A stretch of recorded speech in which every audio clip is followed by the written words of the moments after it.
Hello, dear listener. You're welcome back to another episode of A Walk with A.F.I.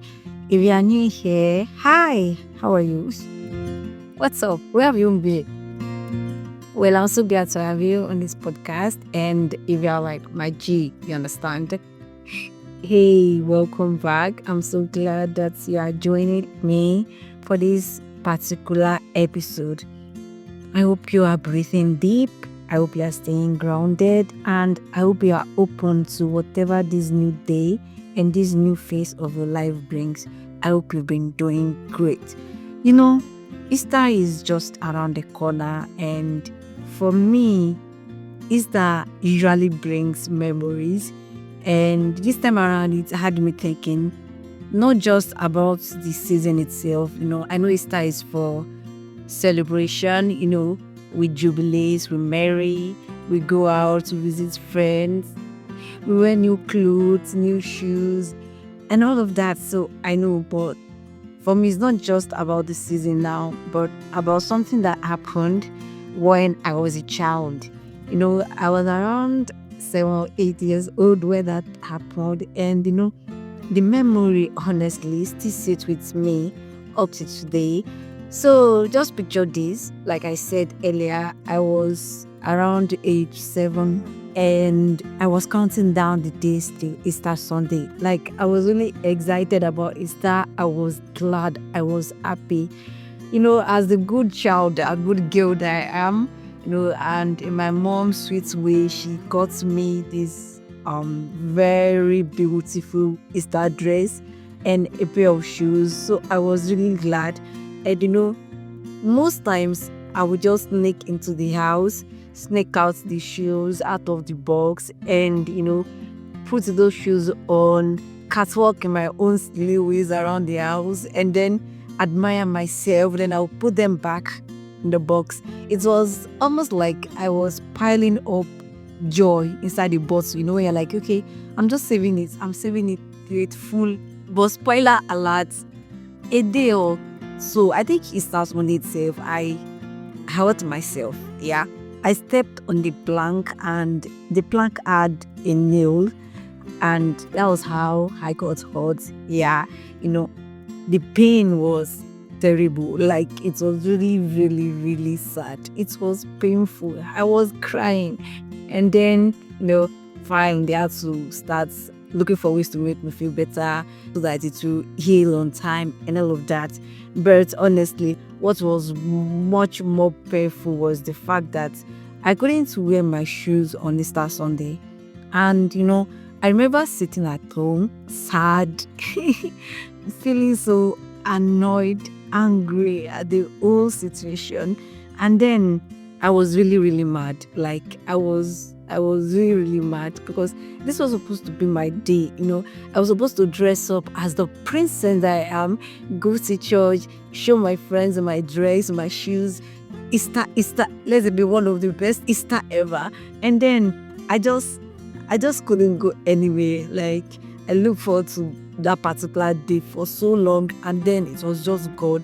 I couldn't do anything. But here is the thing. When my legs healed and I finally got to wear those shoes, it felt so different. I mean, so different. It wasn't a loud joy, it wasn't like I did testimony joy. It wasn't like, okay, friends and families come and celebrate with me, that kind of thing. It wasn't like that. It wasn't even about the shoes anymore. That's just the candid truth. It was the healing joy, a quiet kind of gratitude that I felt. And that feeling, I still remember it very vividly. It was so peaceful. It was so like I was really, really happy. I was glad. I was just like, I was really grateful for the opportunity to be able to wear that shoe at that particular moment. And that whole experience reminds me so much of life and Easter itself. Sometimes we are just like that little girl, we anticipate something good, something that is beautiful, and then life just decide to throw in an unexpected pain, an unexpected twist, the one that we never saw coming. It hurts, and it hurt. I know that quite well, But with this whole experience, I've come to realize and learn a few things. And one is delay isn't denial. I know that it might sound cliche, it might even sound like a broken record. But just because something doesn't happen where we want it to happen, it doesn't mean that that thing will never happen. It doesn't mean that it will never come to actualization. It doesn't mean that it will never play out. It might not play out the way we want it. It might not play out the moment or the time that we felt was the perfect time. But it will definitely come to pass. It doesn't mean that it won't happen. And there's some joys, you see, they take the long way home. And that is okay. The fact that it's not happening when you want it doesn't mean that it will never happen. And another thing is the fact that pain often shows up right before the promise. Most times, before the progress, before what we really want happens, then the pain is showing up and you're like, wait, this is not what I want. This is not what I'm looking for. I'm looking for this. And why am I dealing with this particular pain? Why am I dealing with this particular twist? It's not supposed to happen. But think about it. Think about Jesus. The cross came before the resurrection, right? The pain came before the glory, right? And just maybe, the pain we go through sometimes is preparing us for a deeper joy that we never imagined. Just imagine Jesus didn't have to go through, the pain that he went through on the cross. There wouldn't have been anything called the resurrection. There wouldn't have been the fact that, okay, we are doing Easter. Easter would have been so meaningless because what's the point? But just imagine it. Before the promise, before the glory, before the, resurrection happened, Jesus went through pain. And it wasn't easy, like, guy. That was a whole lot of pain that Jesus went through. But that is just the thing. Most times before the promise, most times before, the celebration, most times before the gratitude really comes, we have to go through something that is not in line with what we really think that we are looking for. And then healing, it makes the celebration to be way sweeter. It's as if you're adding honey to the celebration where the healing is involved. I couldn't wear those shoes on Easter, but when I finally did, it meant more because I had healed. I wasn't where I used to be before Easter. I wasn't where I used to be before the whole scenario happened. And that's the thing about healing. It shifts our perspective. It shifts our mindset. It shifts our reasoning. And it turns something that seems so ordinary into something that is so sacred and extraordinary for us. And this reminds me of, the disciples. You can imagine the kind of joy that they felt after they thought that Jesus was finally gone. And then they saw him again resurrected. And then even though he was going, but this time around, he was ascending. It wasn't like, okay, he just died like that. It was different.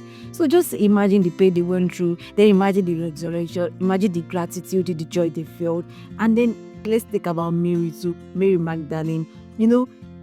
On the resurrection morning, she went into where Jesus was kept. Not because she wanted Jesus to resurrect. No, she was still mourning. She was sad and she just wanted to know, anoint the body of her Savior. And then she got there heartbroken. She got there thinking it was really over.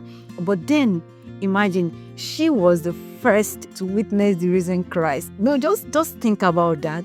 Her pain turned into a deep personal joy.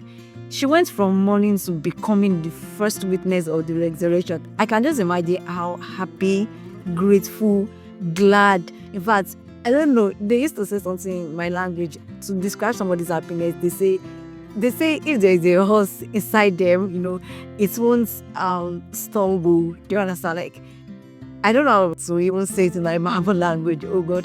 I'm just saying that she must have felt so great, so good. Like, she must have felt like, oh God, and I'm the one that you love most in this world. I'm the one that you love most on earth. Just imagine the kind of feeling that she had. Even though she went there mourning, she went there heartbroken, but at the end of the day, she came back with so much joy.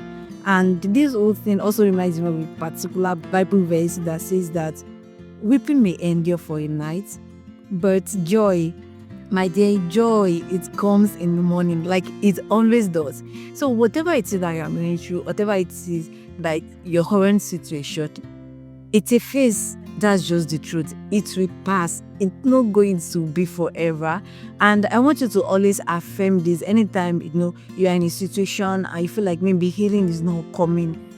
Affirm that even when pain interrupts my plan, I trust that healing is coming. I trust that healing will come. My joy is not lost.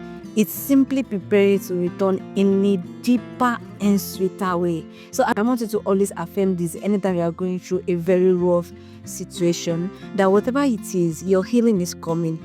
It's always coming. It's always coming. It might be delayed. Your joy might be delayed, but it will surely come. And there's this way that delayed joy comes very sweet and much more glamorous than what you might have imagined.